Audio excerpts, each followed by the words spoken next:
Well, I'm back with another ranking. This time, I'll be ranking the films of filmmaker Christopher Nolan. Nolan was my favourite filmmaker as a teen, and as an adult, is still one of my favourites. His films are almost always rich in thematic storytelling and sophistication, and come with intriguing story structures and character arcs. While not all of his films are great, or even good, even his worst films come from a place of passion rather than obligation. So, park your Batmobile, Tumblr, and come inside for the Nolan ranking, starting with... So, while Nolan does have a pretty strong track record through films we'll cover later on, there are two that really miss the mark. The worst Nolan film is the only one I'd describe as pretentious, and the title of that film is one that you can make from the word pretentious. And that film is... Sweeten it up.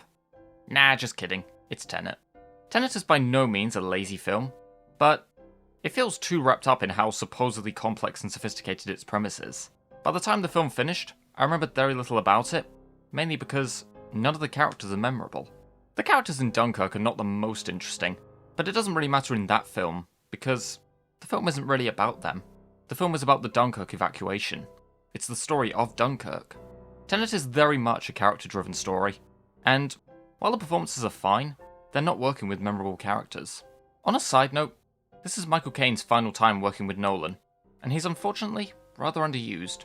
There's nothing wrong with complex stories. Hell, this is what Nolan is known for. But with Nolan's other films, I could tell you what they're about. Memento is about a man trying to use receipts to help him find his wife's killer. Inception is about a man trying to perform a task of entering other people's dreams. Interstellar is about astronauts trying to find a new home for mankind. As a whole, these films are by no means simple, but their concepts are ones that are easy to describe in vague summary. With Tenet, to give you an idea of what the film is about, I'd have to read the Wikipedia plot summary. The film follows a former CIA agent who is recruited into a secret organisation, tasked with tracing the origin of objects that are travelling backward through time, and their connection to an attack from the future to the present. I'm getting confused just reading that. The film is also heavy on exposition through dialogue, yet I can't remember or absorb a single line from the film. On a technical level, Tenet is pretty great, and the acting is good overall, but the script itself comes off as overly convoluted and pretentious.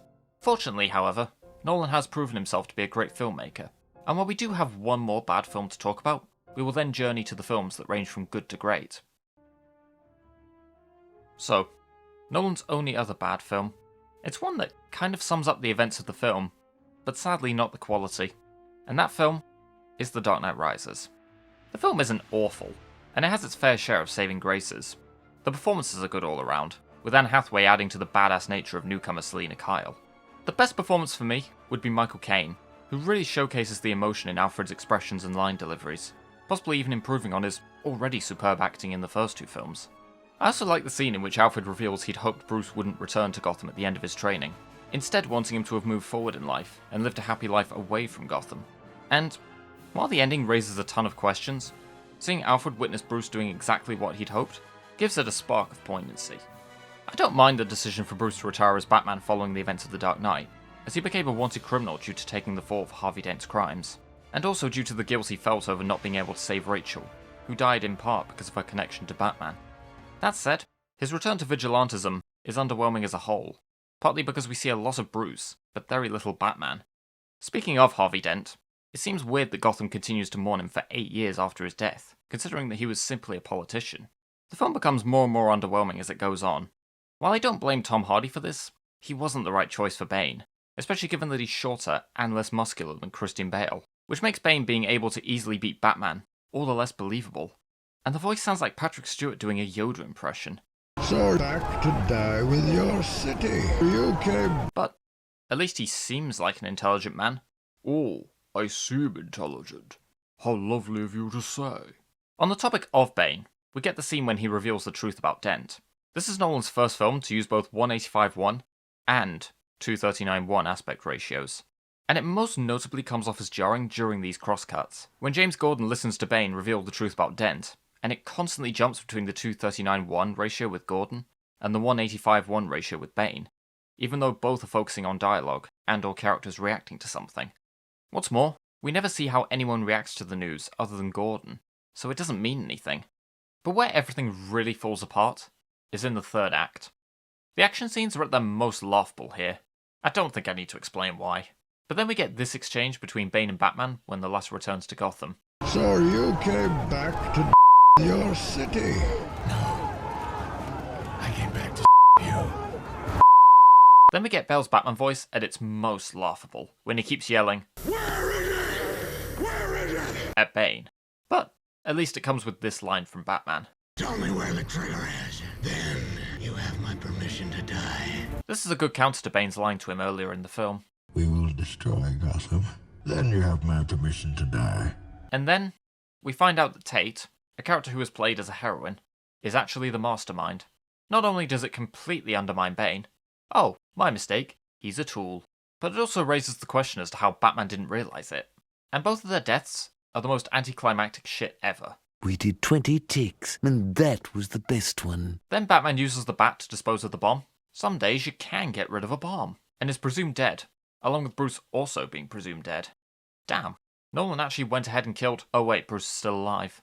How is Bruce, a famous billionaire, able to spend the rest of his life walking around unnoticed? Are you really telling me not one person would stop and think, hang on, isn't he dead?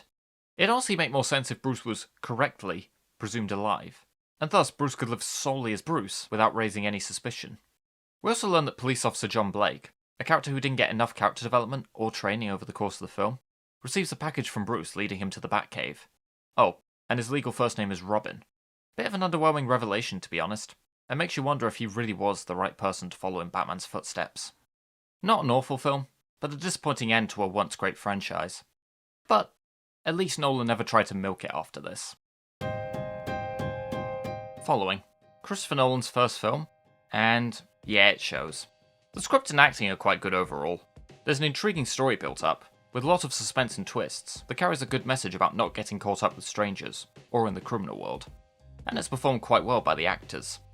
But, as mentioned, this is Nolan's first film, and made on a $6,000 budget, so I can't say I was expecting anything mind-blowing. And yeah, the technical aspects are more of a mixed bag overall. The sound mixing can be slightly jarring at times, such as when the blonde is describing the guy in depth being tortured by the bald guy. And the scream sounds like something out of a YouTube video. The scene itself also feels kind of staged, in how the bald guy hammers his fingers. It kind of looks like he's just lightly tapping them. Similarly, a later scene in which the young man knocks over pots and pans sounds like a distorted scream. As does the scream the blonde lets out near the end. So, while it's definitely not one of Nolan's masterpieces, it's still a good movie overall. And if made later on in Nolan's career, it would likely rank higher on the list. A good start overall. Interstellar is a really good film. It can be a bit too slow and tedious at times, but for the most part, I really liked its themes, performances, and technical aspects. My god, are the effects outstanding. I also think the use of different aspect ratios works in the film's favour, using 185:1 for shots focusing on the atmosphere, and 239:1 for shots focusing on characters and or dialogue.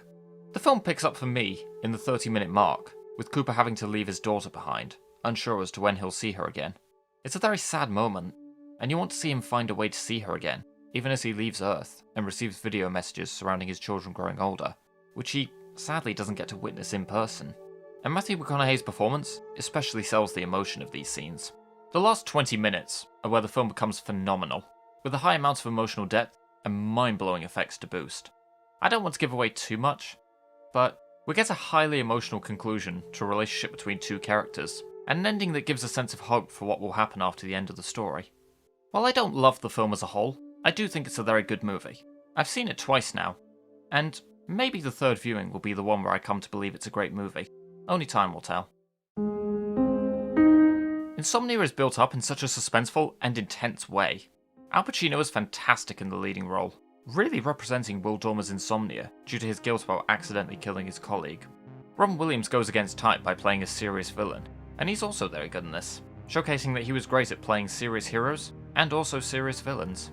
I love the way this film is shot and edited, adding to the atmosphere and the occasional uncertainty as to what time of day the film is taking place at.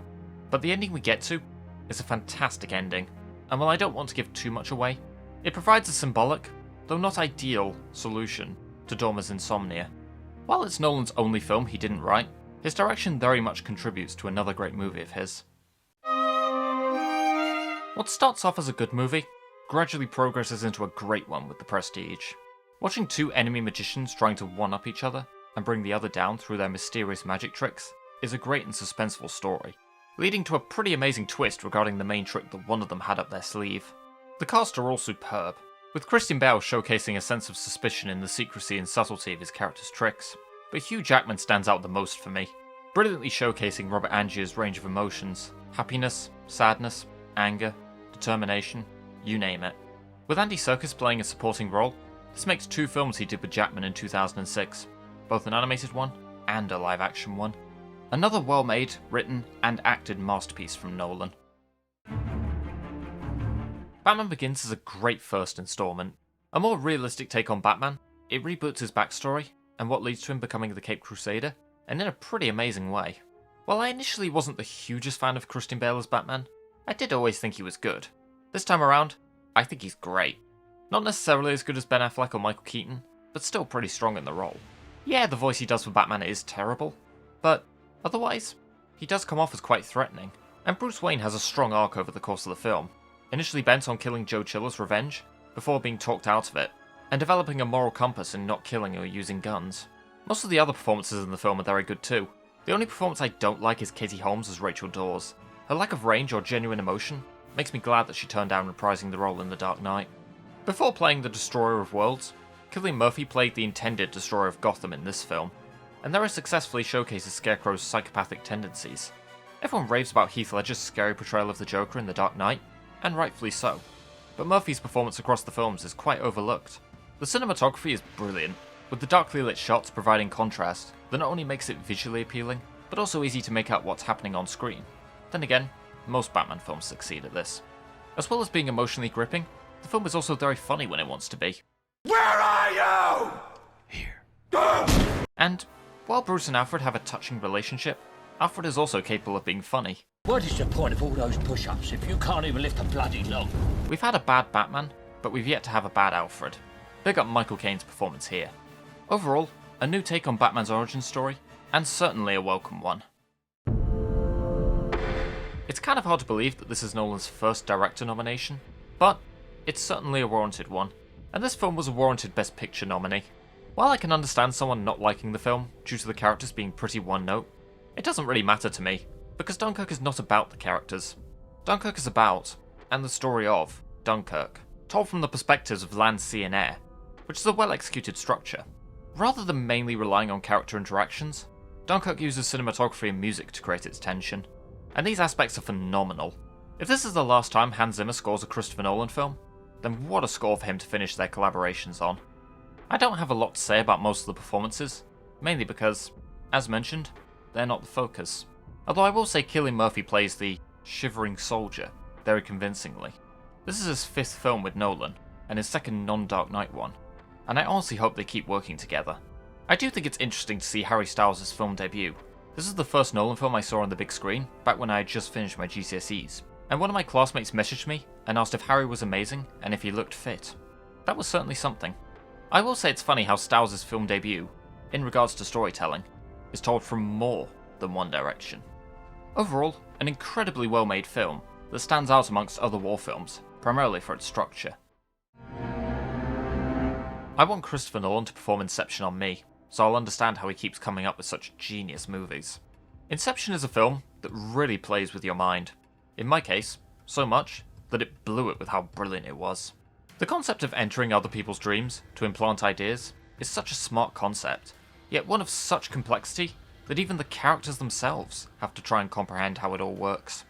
And with the execution, we get amazing action scenes, a genuine amount of suspense, and some real poignancy as Leonardo DiCaprio's character Dom Cobb has to prevent memories of his wife's death from intervening with the many layers of dreams, and try to make peace with his indirect involvement in her death. On a technical level, the film employs all kinds of groundbreaking effects, from the town exploding, to the town literally closing in, to the spinning hallway. Now this is a great use of effects. And it's also superbly shot, edited, and scored, which adds to the tension of many scenes in the film. I could talk about the ending and my interpretation of it, and I think I will. Seeing as Leo's wife in this film is over 25, the entire film was a dream. Oppenheimer, Nolan's Best Picture and Best Director winning movie. At the time of me writing this, I finished my rewatch not too long ago, and I'm just absolutely fucking mind blown. I did take down notes as I went along though, so when I can process and put together my thoughts in full, I will. Okay, let's go. Oppenheimer is a fantastic film. Something that really impresses me about the film is how, even though it's based on a true story, it manages to utilise a non-linear narrative that not only doesn't take away from the story, but improves it. I recommend going into this film without knowing too much about the true story, because that way, the twists and revelations will be more effective. The music aids the narrative structure in how it builds up the tension between the back and forth time jumps and the development of the atomic bomb. The cast are fantastic, with Cillian Murphy in particular knocking it out of the park as J. Robert Oppenheimer, and, along with the editing and visuals, really showcases Oppenheimer's initial concentration on science, which later changes to a sense of guilt and probable insomnia when realising what the atomic bomb is truly capable of, how he's destroyed the world, and how there's no going back. Robert Downey Jr. is also brilliant as Lewis Strauss, and effectively showcases a turn of events that influenced Strauss' decisions later on in the film, mainly regarding a conversation that he believed happened between Oppenheimer and Einstein. I like how the film doesn't show Oppenheimer delivering the "I am become death" speech, but rather shows him saying it in a voiceover during the Trinity test, and why he uses this grammar, a translation from an ancient Sanskrit scripture. On that note, the Trinity test scene is absolutely incredible, and very effective in the initial lack of sound in the explosion, before Oppenheimer's And now I am become death. voiceover, and then the explosion sounds! Of the 2023 films I've seen, I'd say Oppenheimer deserved Best Picture, and that's saying something given that there's two better films to talk about. Now this is a phenomenal film. It's probably pointless explaining why Heath Ledger is so brilliant as the Joker, but I can't not go over it. Ledger was out of this world as the Joker, making him a genuinely scary and realistic threat to others, while also managing to nail the sadistic sense of humour of the character, as you'd expect from a character called the Joker.